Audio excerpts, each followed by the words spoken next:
Du 10 au 20 mai 1940, Abbeville va connaître l'enfer.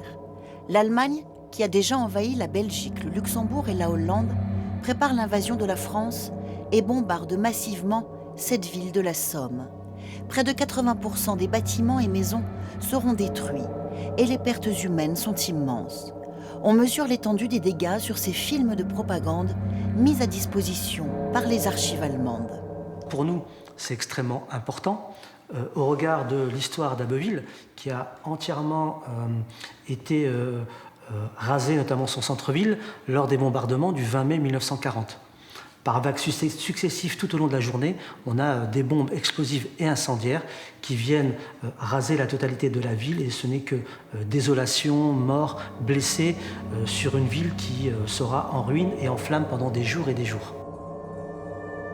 Lors des bombardements du 20 mai 1940, la France était déjà envahie depuis une dizaine de jours, la Belgique également, et donc on a un afflux de réfugiés français ou belges qui descendent, qui essaient de gagner le sud, et donc on a une partie de la population qui est également prise au piège, même si certains avaient pu fuir.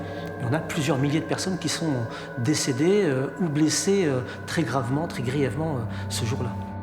Les troupes allemandes entrent dans la ville le 20 mai 1940 à 17h.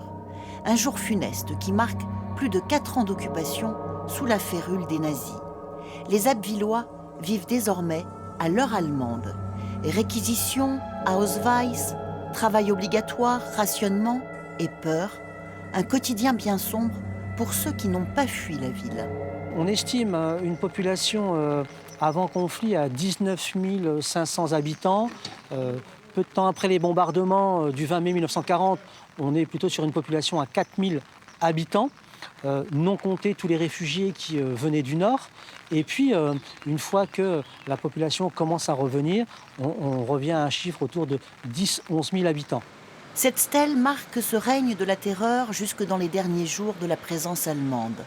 Dans cet imposant bâtiment qui abritait la Feldgendarmerie, 11 hommes sont torturés et finalement exécutés. Nous sommes à quelques heures de la libération d'Abbeville. Nous étions le 1er septembre, donc le débarquement avait eu lieu et on sentait que les Polonais rapprochaient de la ville d'Abbeville, et les nazis qui étaient donc ici sur Abbeville s'installaient une certaine nervosité.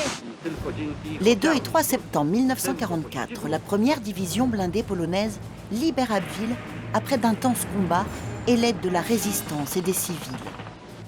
Cette fresque représente le visage du général Maczek qui commande la première DB. Un juste retour des choses, car en 1939, Abbeville accueillait des réfugiés de l'armée polonaise fuyant l'envahisseur nazi. Accueillir des soldats polonais au tout début du conflit et être libérés par l'armée polonaise, c'est une image extraordinaire pour Abbeville, et ça renforce le lien avec la communauté polonaise, puisque tous les ans une délégation vient à Abbeville lors des célébrations et des commémorations de la libération d'Abbeville. Abbeville qui va se doter fin 2025 d'un centre d'interprétation dédié à cette période de notre histoire. Ce sera alors le seul centre consacré à la Seconde Guerre mondiale dans la Somme.